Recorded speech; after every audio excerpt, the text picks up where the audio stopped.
前的意料。而正因为 YG 的爆发，老干爹战队现在也可能会面临可能会掉级的危险了。可以说，联赛打到现在，我们的局势也是越来越紧张了。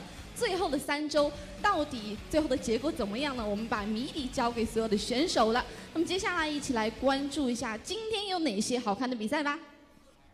好，首先16点到18点由皇族对阵 WEA， 那么19点到21点呢是由 Hello, ladies and gentlemen. Welcome back to the LPL broadcast here in English on Twitch TV. My name is Rapid, and I'll be joined by our special guest tonight, LPL analyst Karen Moser. Now, we're going to be hopping into our first series of the night here.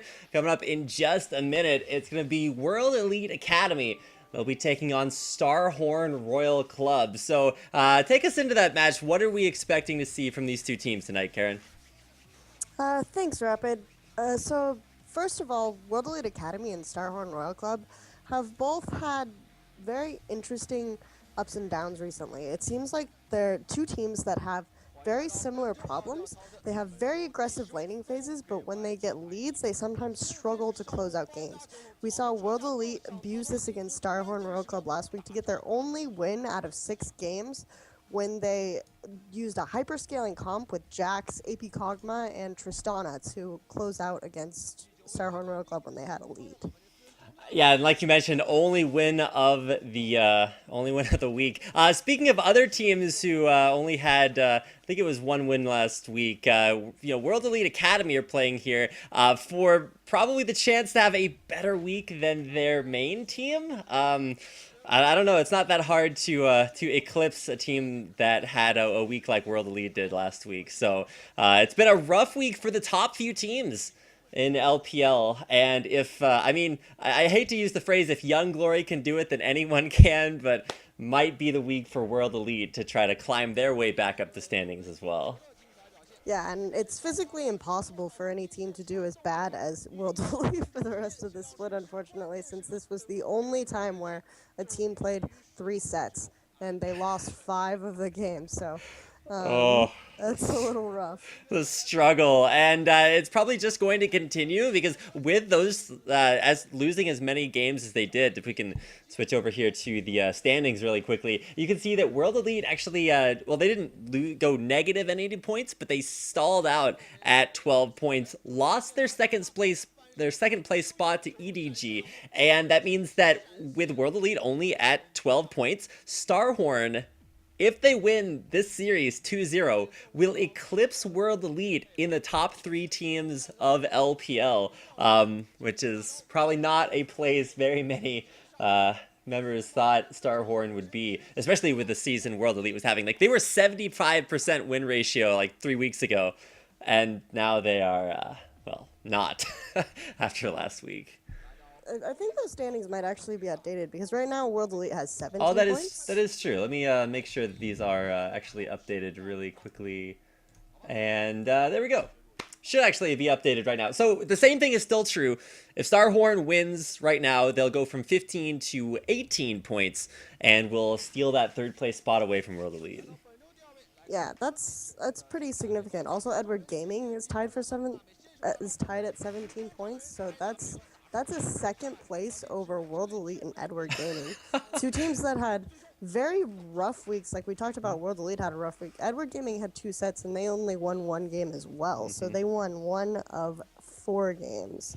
And both teams gave Young Glory their first 2-0 victories, so that was pretty significant. Exactly. Yeah, as great as it is to talk about, the top teams losing, this is made possible in part by viewers like you and by Young Glory, a team that went from 3 points to 9 points over 2 best-of-2 series versus the best teams in LPL. Now, they'd split 1-1 versus OMG the week before, so I'm just going to include that in their stats just to make them look a little bit better. But it's pretty incredible to watch Young Glory rise up and the top teams start to falter here. And that brings a lot of questions coming in here to the end of the season. I think there's only 1 more week after this, and it's only 4 series, so We're coming into the final stretch, and there is not a lot of time left to make up these points. Young Glory, they're kicking it into high gear. But our second series of the evening is actually going to be OMG versus LGD, kind of the top versus the middle of the pack. Is there anything that you think anything about LGD that might mean that they can overtake OMG, who are currently leading in the standings? Well, OMG looked really amazing last week. Yeah, they did face World Elite, but they sort of sent World Elite on their downward spiral there. They had really, really smart strategical play. Drug made a point of going top lane and ganking the teleport, which is something that we don't often see a lot of in LPL. It seems like a straightforward strategy and a no-brainer to gank the teleport so he can't interrupt your other ganks, but this is something that OMG has started to do. In addition, they abused World Elite's dependency on Baron in the late game. World Elite tends to go for those Barons instead of closing out games. Not that World Elite was ahead by any means, but they went and...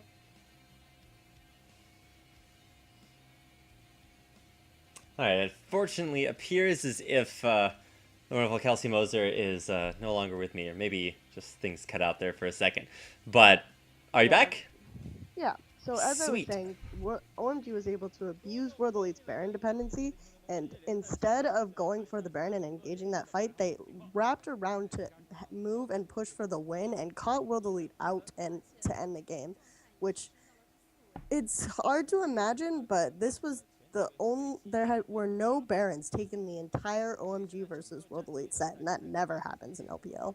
Exactly, yeah. Baron is sort of like the fourth inhibitor. You got to take it down before you end the game. Showing us some stats up there for the kill rankings. The only Starhorn player on the kill rankings is just so happens to be in first place. UZI up there at the top of the standings. Now we actually have death rankings up there, and something tells me, yeah, there's two members of SHRC on there. So you can see Korn way up there in second place with 41. So definitely getting his contribution in, but not quite in the category he was looking for. Yeah, Korn actually has died very infrequently compared to the other members of, and that's actually the least deaths ranked. Right, so, he's so it's actually backwards. Right. So he's died very little compared to the rest of the team, and I think that's indicative of the way Star and Royal Club plays.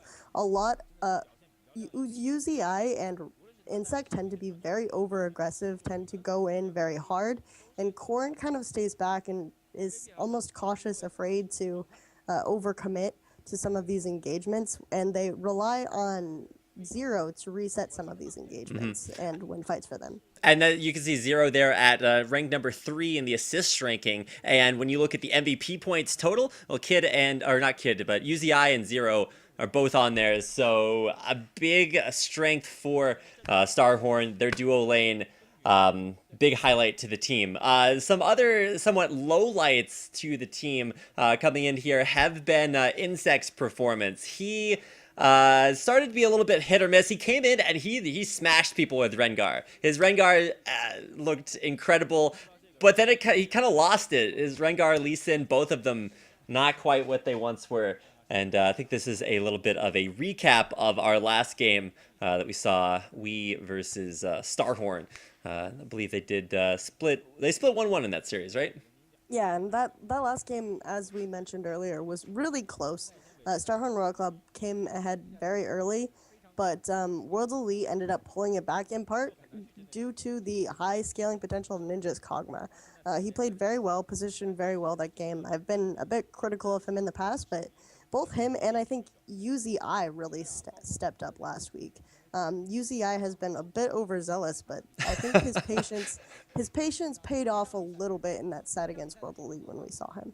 Yeah, overzealous is a polite way of saying, and I think this is true for a lot of Chinese AD carries. They see something and sometimes they just get that look in their eye and they just go for it. Whether it's like stealthing in on Twitch right in the middle of the enemy team or flashing in desperate to get kills like I think Wei Zhao had that problem in game 1 of that series the other day. So Overzealous is a big word, but like you say, seeing signs of patience is a very good thing for UZI, and should be good enough to get Starhorn over their matchup tonight versus World Elite Academy, because World Elite Academy still do have a lot of issues, and they've had them for the majority of the season. If they don't win lane, they have trouble struggling to close out the games, and you can see that reflected in the predictions here tonight. You have 2-0-2s in favor of Starhorn, but Joker's always going to give it the 1-1. He actually does that a lot. Do you think there's any credence in his 1-1 prediction?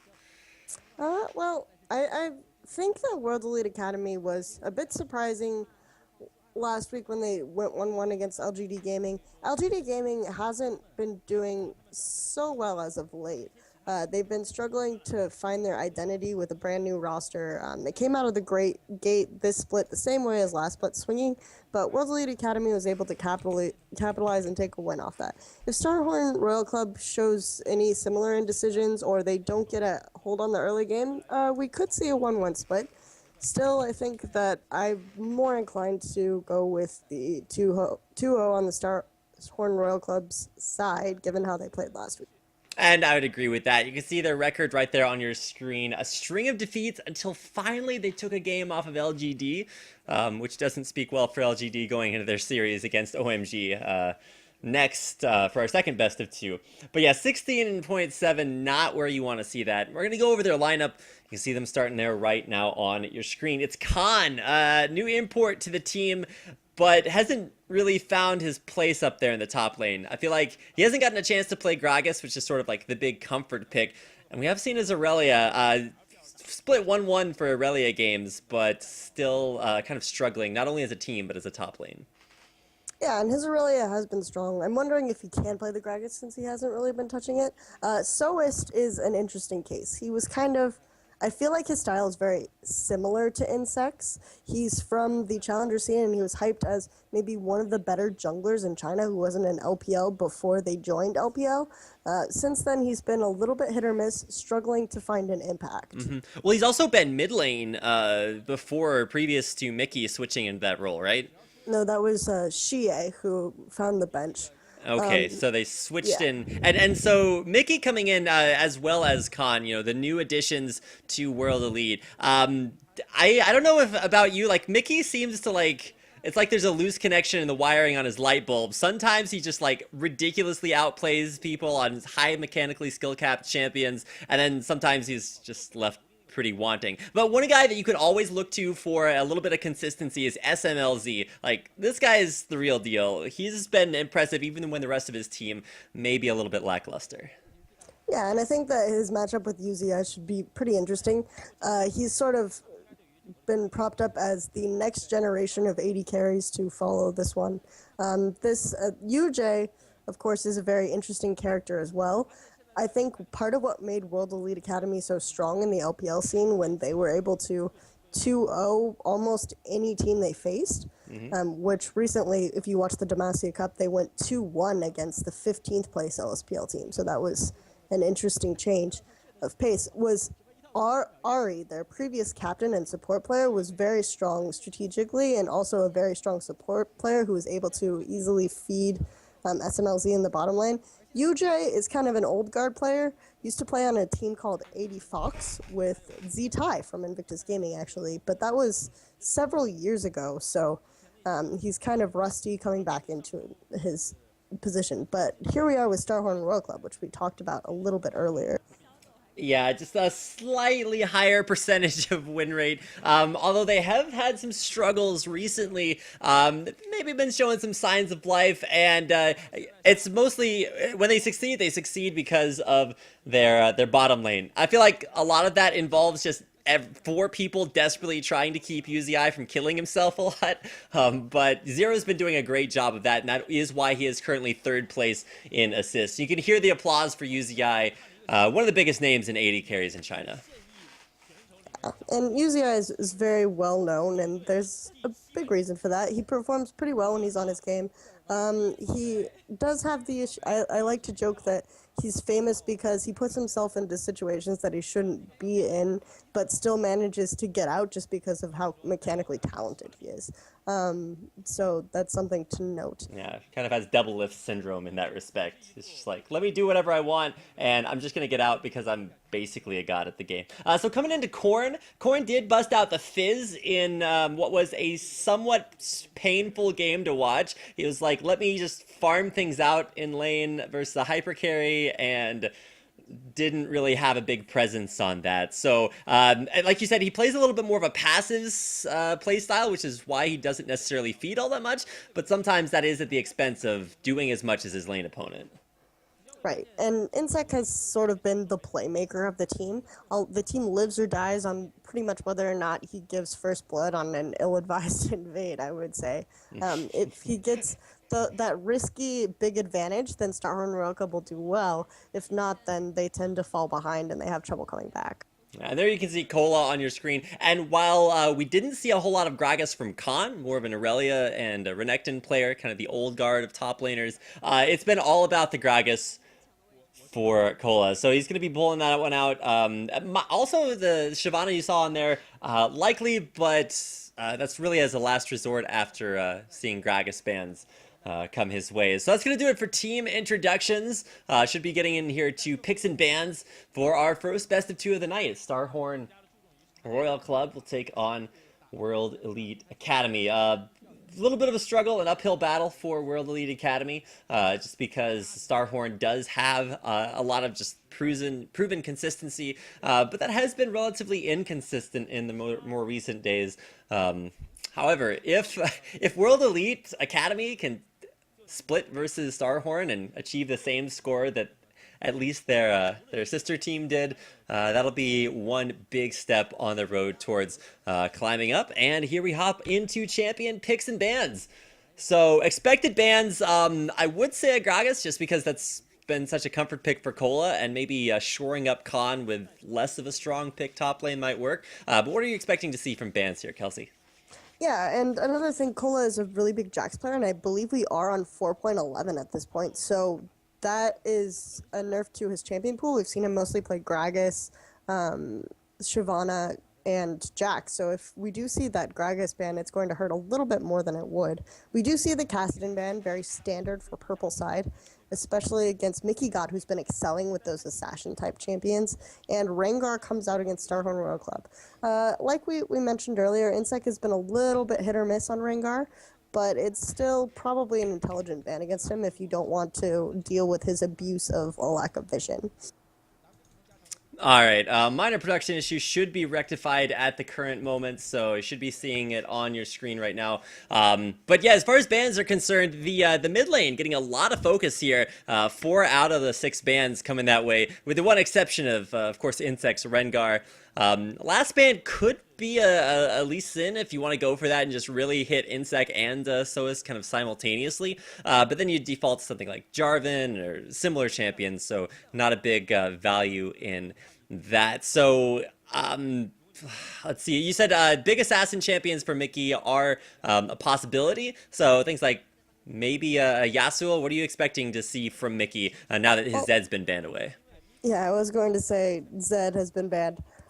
So most of what we've seen him play have been that Lulu Ari Zed, so it'll be interesting to see what he comes out with. And we do see the Gragas first pick intelligently away from Cola. He thought about the Jax. They're going to go ahead. We did see Jax played a little bit in Demacia Cup since the 4.11 rollout.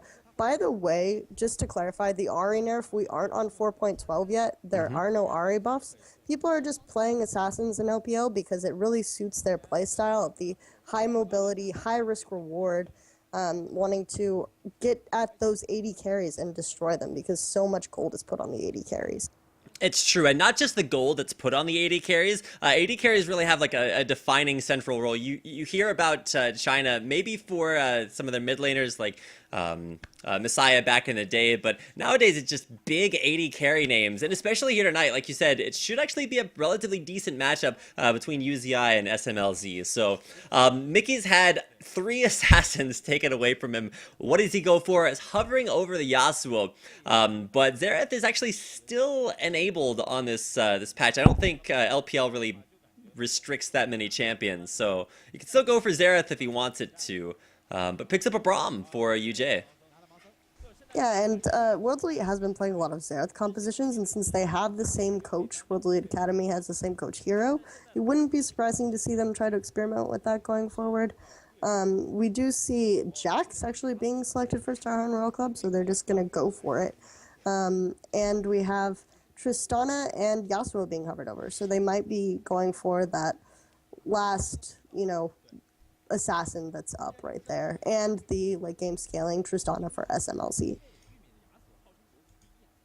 Yeah, a couple of things to talk about. One is that, yeah, sure, you have a lot of hyperscaling from Yasuo Tristana, but this is, like you said, 4.11, so this is when Lucian just recently got his CDR buff to Relentless Pursuit. It still cleanses slows, it has a lower cooldown, so this is an incredibly strong Lucian.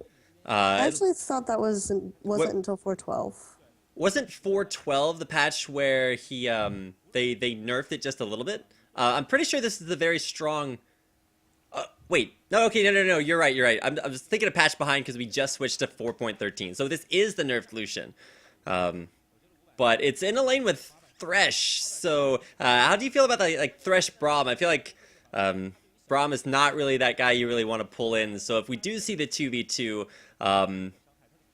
players aside, which team do you expect that to go to? Well, yeah, I do think 2v2 might be likely. Starhorn Royal Club has been known in the past to kind of look for those 2v2s anyway, especially since their bottom lane is so strong. And the patch 4.11 definitely favors the 2v2s. I would say that considering Tristana's weaker mid-game and Lucian's definite early game and mid-game power spike with the Thresh, definitely something, Braum aside, that's something that I can see going in their favor, especially, but Tristana will be with that rocket jump going forward. So there is some safety in place with Braum and Tristana. It's going to be a very safe lane. With some smart warding, it'll still be hard to get some kills off.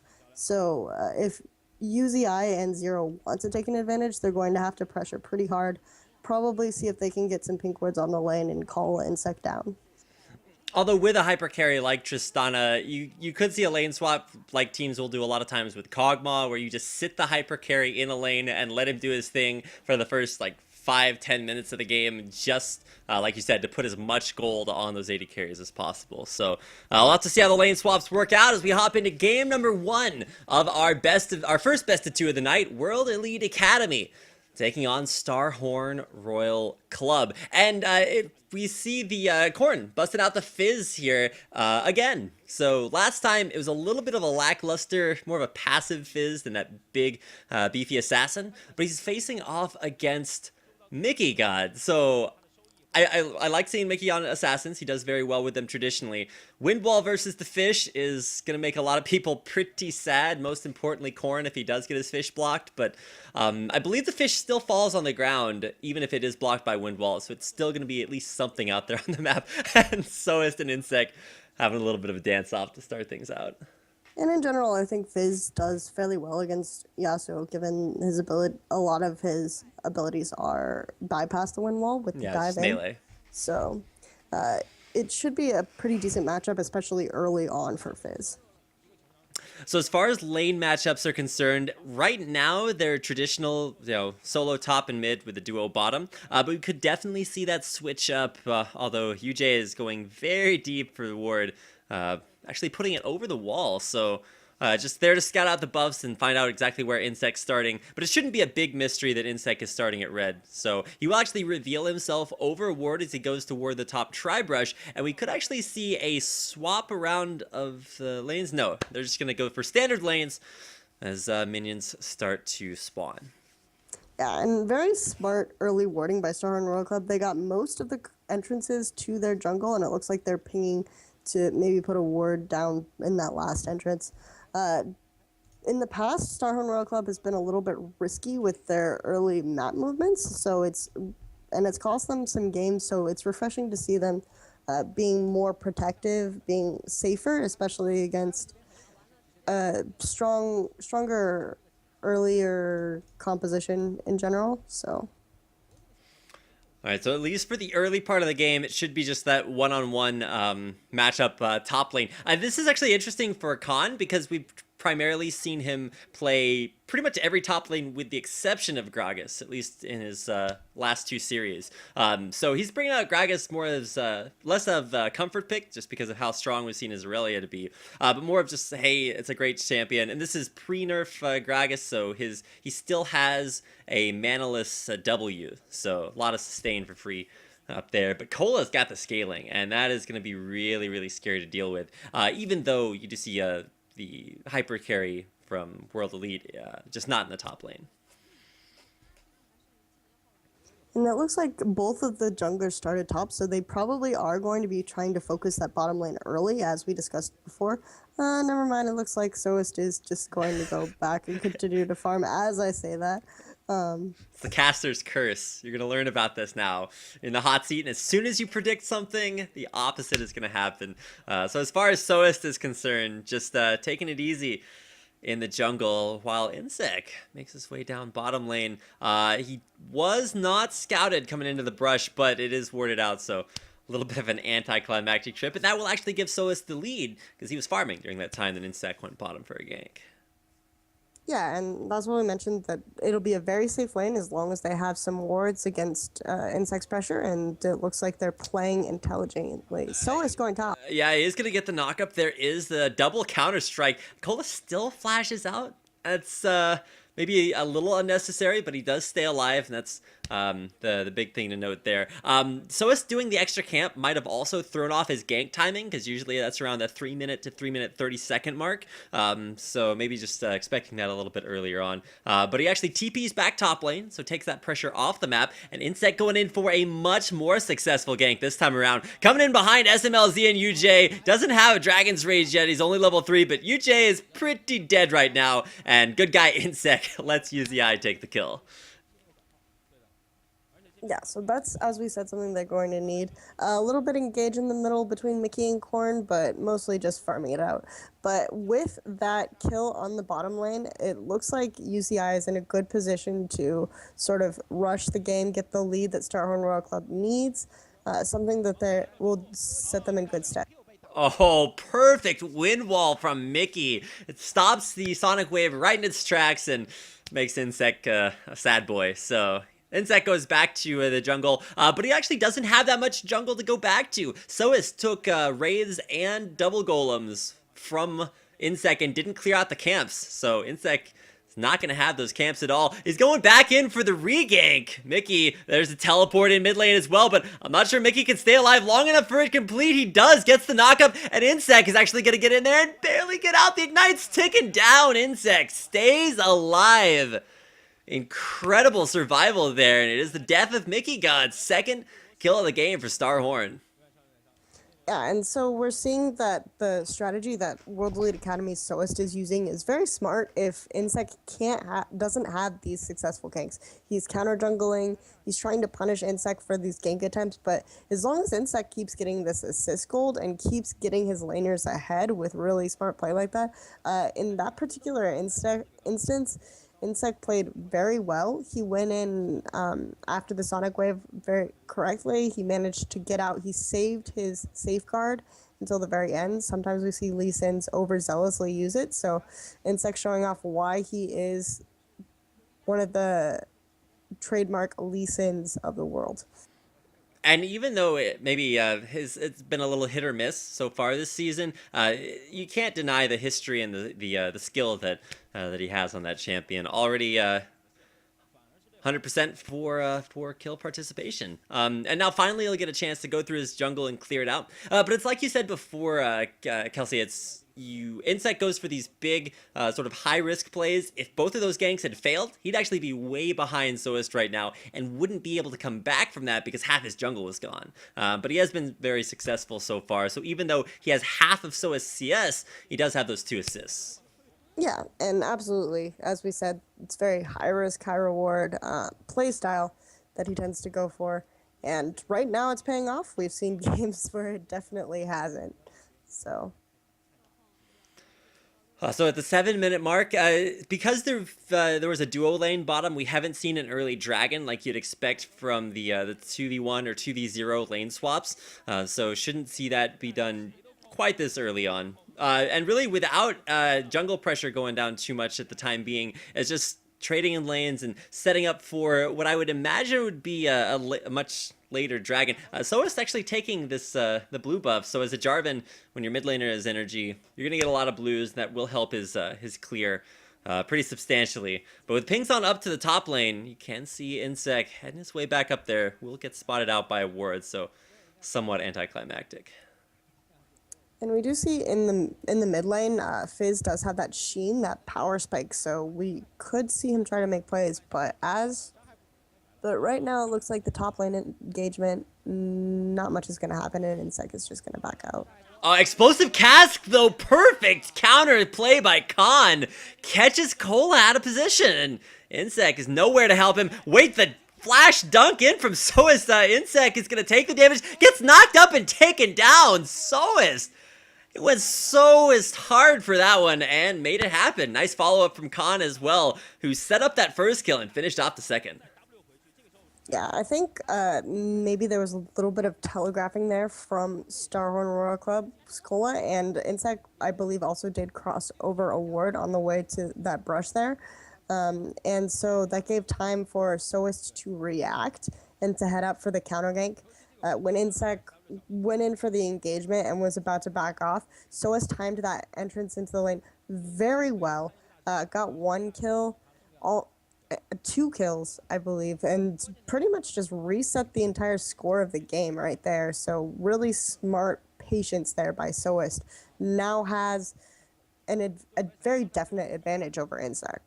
And Insec came out of the early game like very far ahead. He's been helping out the rest of his team, getting his lanes ahead, and so it's just turned that right back around. However, the kills are in very, very different places. They're mid and bottom kills on both carries for Starhorn, whereas it's jungle and top lane for World Elite Academy, which may be somewhat less impactful roles. Although with the explosive cast from Khan, you can see, just illustrating from that gank, how much of a big turnaround that can be. And you've also got a lot of knockback from Buster Shot on SMLZ too. So there's a lot of reposition skills for World Elite Academy, both of which are going to be very good in both an offensive and defensive role when it comes down to Dragon Fight, which should actually be in a few minutes. Just looking to get an advantage mid or bottom before the teams will rotate for that objective. Right, and we do see a lot of these repositioning knock-up roles when we have a Yasuo in the mid lane. So we have pretty much every single champion has the ability to set up last breath for Yasuo, for Mickey got there. Yeah, especially Jarvan. We've seen Soist really, really good at getting multiple knockups, so it's going to be exciting once Teamfight starts because there's going to be a lot of CC and damage from from World Elite Academy. I think the skill in outplaying that comes from being very mobile on Korn's Fizz to not get knocked up from all of that. And you can really see a very mobile team comp from Starhorn Royal Club. You've got Leap Strike, a Safeguard, Playful Trickster, Relentless Pursuit, and well, Zero kind of gets left behind. He's just the support, not very mobile at all. But he does have things like Flay to stop engages. You can Flay Jarvan out of his engage, for instance. Still some counterplay there as well. Yeah, and that's actually a very good reason to pick Jarvan. The fact his Cataclysm is going to burn a lot of those repositioning abilities, which will make it very easy for some of the backup knockups to catch people out. And give Mickey the opportunity to engage. So I expect that will be how they use that Cataclysm going forward. So like I said, should see pressure around the mid or bottom lanes, because if you kill or force the mid lane or bottom back to base, it's a pretty free dragon, at least at this stage. But haven't really seen too much aggression from either side. Just opting to kind of farm things out. And it does appear as if off of that gank, Khan has set himself far enough ahead that he'll force Cola back to base, and Cola, without a teleport available, will lose a wave to his turret. And that will allow Khan to TP. Where is he going? Coming down to the bottom lane. Khan's there. The Lantern's going to get Uzi out of there. Knockup does land from the Glacial Fissure onto Zero, but he will flash over the wall. Word to follow him out there. And oh man, we've got to jump all the way in. SMLZ takes out Zero, has the reset on his jump if he wants to go back in for UZI, but knows that Insect's coming up behind, and so doesn't want to overcommit that badly. Nice kill picked up there from World Elite Academy off the teleport from Khan, which he had up, whereas Cola's teleport was still down, so he knew he couldn't follow. Right, and it looks like they're just gonna... They backed off very intelligently there. A lot of times we see teams overcommit to engagements. This seems like a very different... Playing pinball with Mickey God in the mid lane. A nice knock-up and a flash out. Keeps Mickey alive. Oh, Insect, do you go for it? He's got the red buff too, but doesn't want to get baited out by any sort of flow. So he is back and back out. It was really weird to watch Mickey dash back out through his wind wall and get kicked right back in. But overall, staying alive. Some nice reaction there by Mickey. And it's very... Like I mentioned before, it seems like a different World Elite Academy team. They're able to ward up, they're able to not overextend. They saw Corn coming down. But then at the bottom, Starhorn Royal Club, they had a very good reaction. They saw that someone was lost, and they tried to turn it around mid. Mickey was able to get out.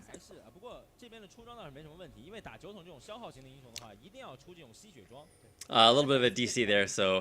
Apologies for that, but as far as the way that the game is shaping up, especially with the pressure there on the mid lane, it's been working out. And to be honest, with SMLZ picking up that kill, it'll snowball him to his static shiv, which will really help him get the CS that he needs to maybe slingshot him ahead to an infinity edge, which is where UZI is just going straight up right off the bat.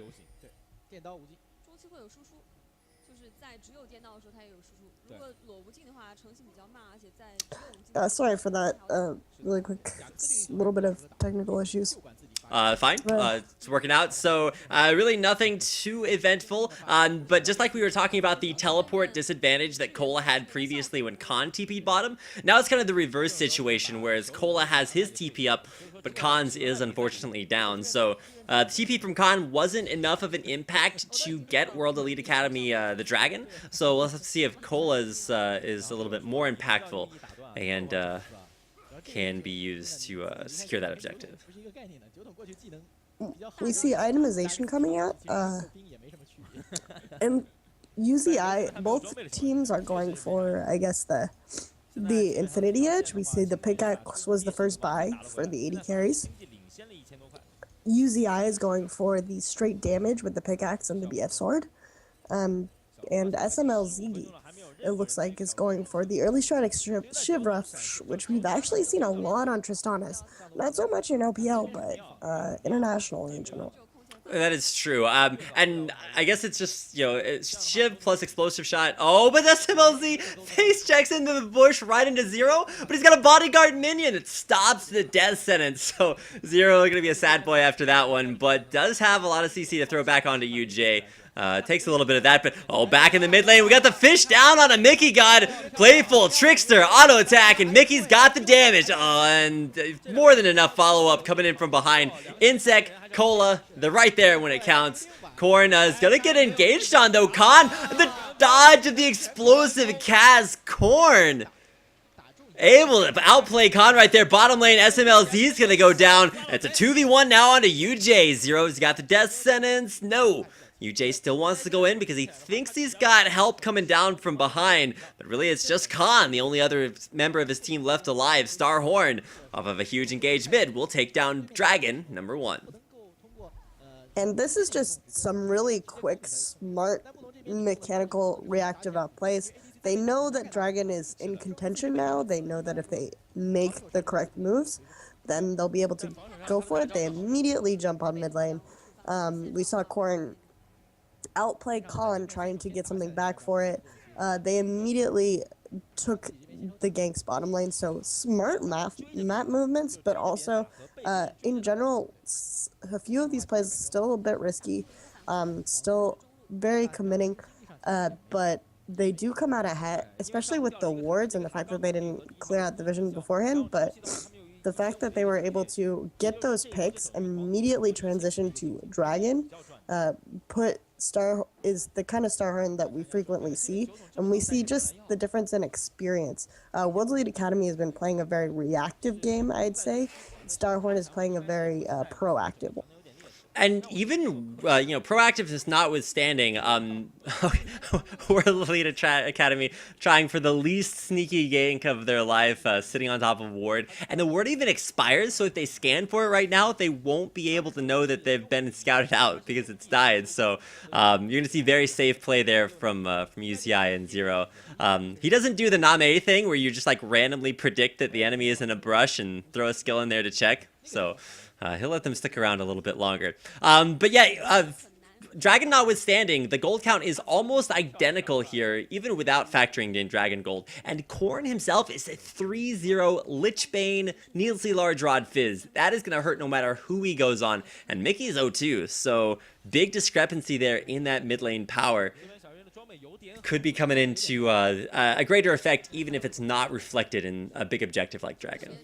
And like you said, the gold is very even, only the 200 gold difference at this point. But as we mentioned earlier, the gold is on the carries. We have 3 kills on Korn, 2 kills on UZI.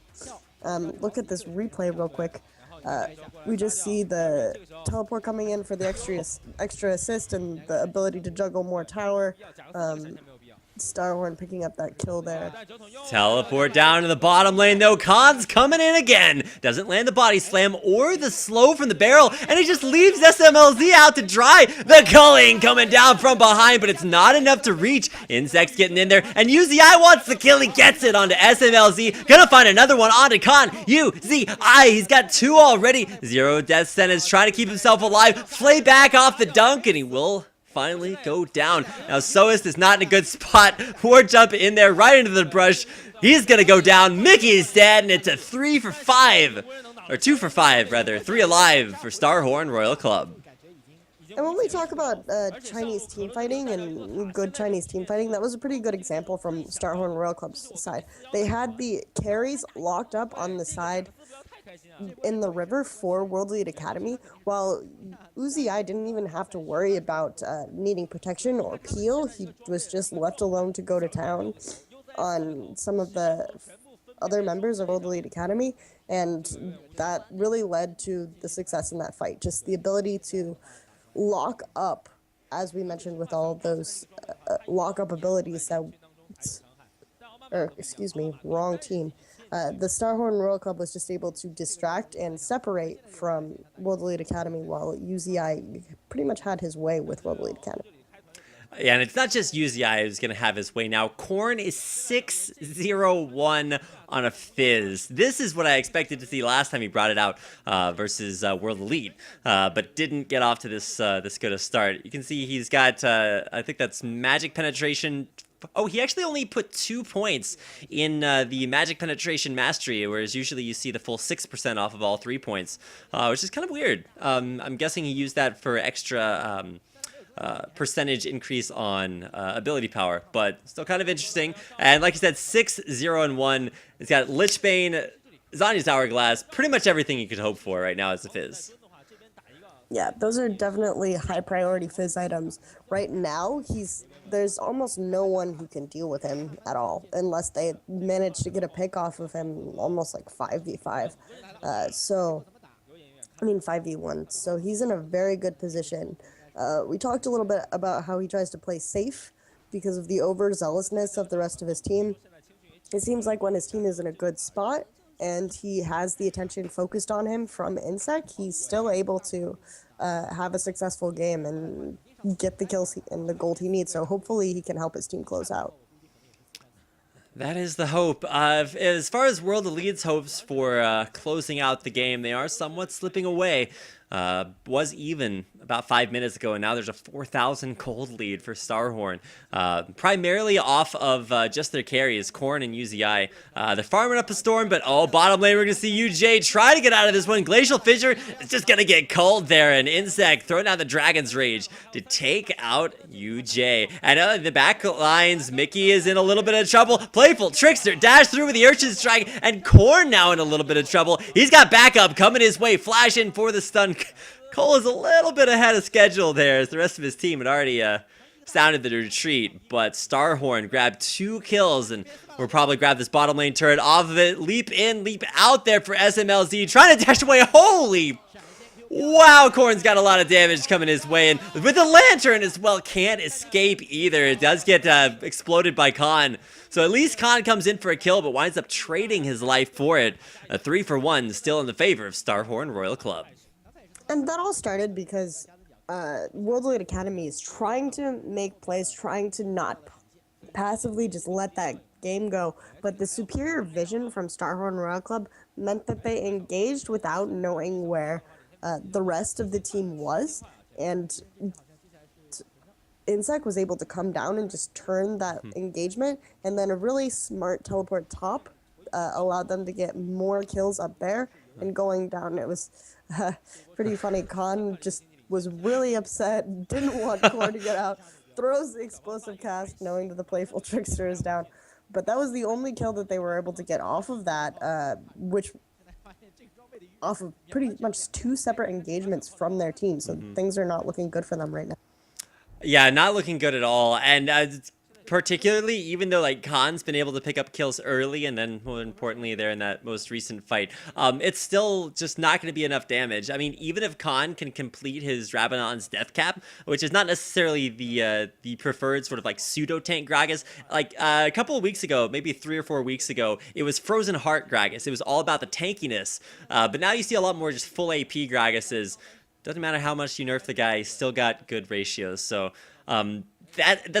that's World Elite Academy looking to Khan for their damage, because really they're not going to get it from Mickey. They're not really going to get it from 1-3 Tristana. An attempted ganking Khan here, and he's going to body slam his way over the wall. He's trying for both sides of the wall, but it's still just not enough. Finally does wind up getting picked, going down, and okay, Insect's a little bit out there. Starhorn Royal Club back up for what could be a Baron attempt. They're going to pink it and wait around the corner of the wall. Oh, sneaky Starhorn. Who's going to be the one to face check this? World Elite Academy not looking for it, but the death sentence lands just piling on them. Last Breath's going to try for a turnaround, but Mickey just goes down immediately. The culling from behind as UZI tries for the follow-up, and Insect, gets blown away, but he stays alive there. Gets the dangerous game for a little bit of extra HP, and a perfect 5-for-0 Starhorn Royal Club. Sounding the horn, and now moving on to Baron Nashor. Beautiful team fight for Royal. And World Elite Academy, as we said before, Starhorn Royal Club is just able to abuse the lack of vision that World Elite Academy has. World Elite Academy there tried to get some wards in, tried to get some vision, but it ultimately backfired on them. When that happens, you're kind of worried about what you can do to come back, but at the same time, they should have known Starhorn Royal Club might be there, considering they just had engaged upon Cola. Now, theoretically, World Elite Academy do have a big wombo combo team comp, and they did get off a really nice engage off of a 1 or 2 man knockup. But if you just look at the damage difference between both teams, like UZI's culling there and Cola's just burst you down frontline damage it's just way too ridiculous right now. The last breath from Yasuo didn't really accomplish a whole lot other than some momentary CC, because he's primarily built attack speed as a stat, which doesn't really work well off of your skills doing damage, unless you're talking about the cooldown on, what is that? It's, I forgot the name, but it's a Q that scales with attack speed. So, doesn't work with his ult, so the damage just really lacking there, and Khan, you can see, still with no death cap. Not a lot of damage to come out of really anyone from World Elite Academy yet. Yeah, and you pretty much nailed it. That huge gold lead is now 12K. It's pretty massive and difficult to overcome right now. World Elite Academy actually had a very nice engagement, but the item and gold differential is just way too much for them to get anything off of it. And Starhorn Royal Club, with the element of surprise and with the higher scaling items that they have right now, we're able to just perfectly ace them, even with the last breath getting on multiple targets. A nice dark passage there to get Fizz out of things safely. This is like such a super good team comp for Fizz, because you also have Thresh. Teams used to run Kassadin Thresh when Kassadin wasn't permabanned, just so you could just YOLO straight into the middle of the enemy team and then take the lantern back out again. So you can still do the same thing with Fizz, just play super aggressive, get in there. Insect's gonna ward jump, he's trying in the middle of the enemy team does so. And an immediate explosion of damage as Corn gets in there. UJ is right in the middle of 5 there. The fish on SMLZ eats him alive. And there's some chum the waters if I ever saw it. Zanya's Hourglass just for fun. And Starhorn Royal Club crushed through the team. And we'll make it into the base. This should be inhibitors, if not just a surrender vote here. Corn very low, but still alive. 5-4-0 exchange. And that was just, again, a very good landing of skill shots in succession. We had Insect getting on to a member to start off the fight. We had Zero with a very good hook onto UJ, and it just spiraled out of... And Corn with the Chum the Waters just spiraled out of control from there, and Starhorn took a very, very clean game, first game in that set. And that is going to do it for our first set in this best of 2. So 1 point already here for Starhorn Royal Club. And like we said, if we go ahead and switch things over very quickly to the standings, you can see that if Starhorn actually win their next game, it will catapult them to 2nd place, a spot that they will at least hold for all of today before the rest of the teams get a chance to bring things back. So 1 game in the basket. Starhorn Royal Club look to grab game number 2 and advance to 2nd place. We'll have that 2nd game in this best of 2 series coming your way in just a minute. So stick around, be about 10 minutes, and we'll be back for game number 2 between Starhorn Royal Club and World Elite Academy here for the English coverage, the LPL, live on Twitch TV.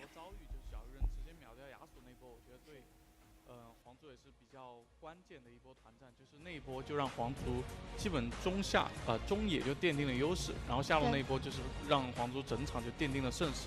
所以说，其实 WEA 如果能稳稳的把握住机会，感觉他们还是能和皇族一战。看一下这边一个回放，团战的一个回放，这边就是关键性的那一波。对，这里感觉我们看这边到这个点就不应该再追了。我们看这边小炮一直在 A 小兵，但是卢锡安的2个技能，这一下让小炮打成在 E 加治疗继续追，两发平 A 直接带走。在锤石闪现之后，这个点就应该是去转头打。